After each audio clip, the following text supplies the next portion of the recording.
অনেকেই বলছে বিএনপি আওয়ামী লীগকে ফিরিয়ে আনছে। যেমন আমি আপনাকে তথ্যটা আপনি নিশ্চয়ই জানেন, তারপরে বলছি। নারায়ণগঞ্জ সিটি কর্পোরেশনের সাবেক মেয়র সেলিনা হায়াৎ আইভীকে ৫ মামলায় জামিন দিয়েছে হাইকোর্ট। এর বাইরে আপনি জানেন যে আওয়ামী লীগের বহুল সমালোচিত সংসদ সদস্য বদিকেও জামিন দেওয়া হয়েছে, এবং এছাড়াও আরও কয়েকটি জায়গায় এরকম জামিনের ঘটনা, কয়েকটি কোর্টে জামিনের ঘটনা ঘটেছে সারা দেশে। আপনি কিভাবে দেখছেন এই ধরনের মন্তব্য এবং একসাথে জামিনকেও?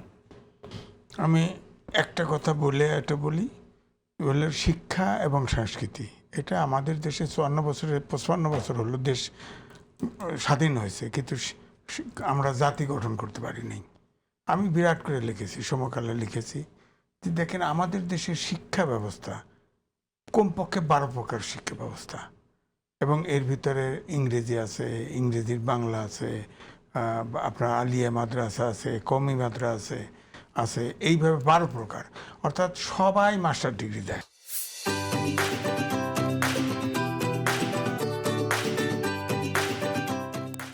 এবং এই মাস্টার ডিগ্রি দেওয়ার ফলে 12 প্রকারের জাতি তৈরি করে, যার ফলে আমাদের কোনো ইউনিফাইড সাংস্কৃতিক লেভেল গড়ে ওঠে না। এবং সবাই এই জন্য জাতীয় ইস্যুতে আমরা এই 12-13 প্রকার চিন্তা করি, কোনো জাতীয় ইস্যুতে একমত হতে পারি না। এখানে ধরেন কওমি মাদ্রাসা আছে প্রায় 20,000, এবং যেখানে সেখানে কওমি মাদ্রাসা, এটা বললেও বিপদ। আমার কথা হলো সব শিক্ষাই দরকার আছে, কিন্তু কতটুকু, কোনো জায়গায় তো রেস্টুরেন্ট লাগবে। এই জন্য আমি কিন্তু বারবারই বলি যে একটা লেভেল পর্যন্ত একমুখী শিক্ষা থাকা উচিত, একমুখী, অন্তত জাতি সম্পর্কে সচেতন হওয়া, দেশ সম্পর্কে, শিক্ষা সংস্কৃতি সম্পর্কে সচেতন হওয়া, একটা লেভেল পর্যন্ত একমুখী হওয়ার পরে যার মতো স্পেশালাইজেশন করুক। কিন্তু আমাদের দেশে এই শিক্ষাটা একদম ওপেন, যার যা। এবং আমি লিখেছি আগামী 8 থেকে 10 বছর পরে আমাদের দেশের কোনো, এমনকি বুয়েট সহ কোনো শিক্ষা প্রতিষ্ঠান এই বিজ্ঞানের যুগে অকার্যকর, এই শিক্ষা কোনো প্রয়োজন নেই। আগামী 8 থেকে 10 বছর পরে আমাদের প্রবাসের লোক যায় না, কাউকে নেবে না, কারণ সব এখন আমাদের দেশেও রোবট মানুষের বিকল্প হয়ে গেছে। রোবট, আইওটি, ডাটা সায়েন্স, এগুলো সব কিন্তু বিকল্প হয়ে গেছে। এখন তো মানুষ, অত্যাধুনিক প্রযুক্তি আপনার মানুষকে রিপ্লেস করতেছে, তা আপনার তো সেই প্রযুক্তির পিছনের লোকটা দরকার। আমি উদাহরণ দিতে পারি, আমি তো ওমরায় গেছি, ওমরা যাওয়ার পরে দেখি আমাদের গ্রামের দেশের লোকগুলা পকেটওয়ালা জামা পরে ওয়াক্ত নামাজের আগে এবং পরে দাঁড়ায় থাকে, বেলসা আছে না, লাঠিটা, দাঁড়িয়ে বসে থাকে। ওখানে লোকরা তো ভিক্ষে চায় না, পকেটে দিয়ে যায়। আর এই নেপাল, শ্রীলঙ্কা বলেন, এমনকি মায়ানমারের বিধ্বস্ত, এরা সব অটো মেশিনে বসে কাজ করতেছে। তখন কিন্তু শেখ হাসিনার সময়, তখন আমার মনে হয়েছে যে নিশ্চয়ই কিংকে হাতে পায়ে ধরে এই লোকগুলো পাঠাইছে, এই লোকগুলো তো কোনো প্রয়োজন নাই।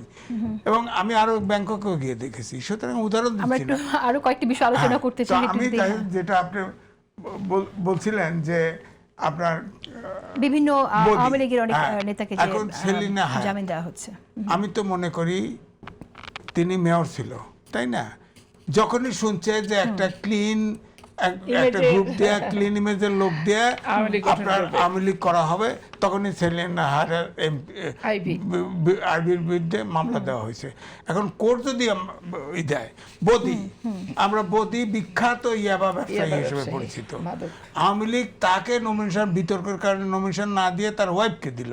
এখন বদি ইয়াবা ব্যবসা করে, ইয়াবা ব্যবসায় তো মামলা হয় নাই, মামলা এখন যদি মানে তাকে আটকায় রাখার, উনি তো ব্যারিস্টার, এখন উকিল, অ্যাডভোকেট, এখন যদি আটকায় রাখার সুযোগ না থাকে, এখন আগে তো ধরেন আমাদের সাংবাদিক প্রায় 200-র মতো গ্রেপ্তার আছে, তাই না?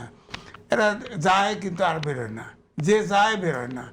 আমার কথা হলো সাংবাদিকদের ভিতরে যদি ফৌজদারি অপরাধ করে তাদের বিচার হোক, সমস্যা নাই, কিন্তু সাংবাদিক কজন হত্যা করছে বলেন?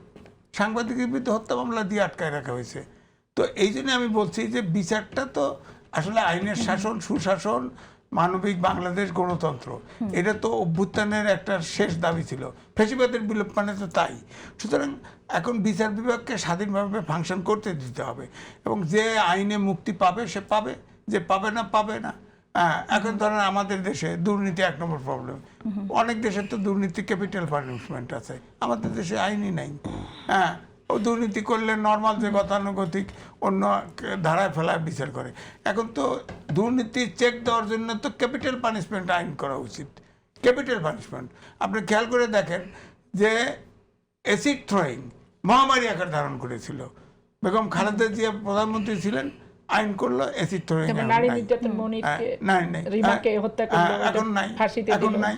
আপনি দেখেন অপারেশন ক্লিন হার্ট, তিনি তখন প্রধানমন্ত্রী ছিলেন, তখন সন্ত্রাস এত বেড়ে গেছিল, তখন সরকারি দলের লোকরা একটু সন্ত্রাস বেশি করে, যুবলীগ, যুবদল, ছাত্র দলের ছেলেরা বেশি মারা গেছে, তারপরেও ক্লিন হার্ট করে কিন্তু এই সন্ত্রাসকে দমন করা হয়েছে। কখনো কখনো তো কঠোর হতে হবে, কখনো কখনো কঠোর হতে হবে। আর আমার মনে হয় স্বাধীনভাবে আমরা বিতর্ক হতে পারে, কারণ আমরা এই যে আইভি ধরেন বদি এরা গ্রেপ্তার হয়েছিল, এরা না বেরোনো একটা, এই যে 18 মাসের যে সরকার ছিল, যাকে ন্যায় বেরোয় না, যাকে ন্যায় বেরোয় না, এরকম একটা অবস্থা তৈরি হয়েছিল। এখন তো যারা বেল পাওয়ার বেল পাইতে হবে।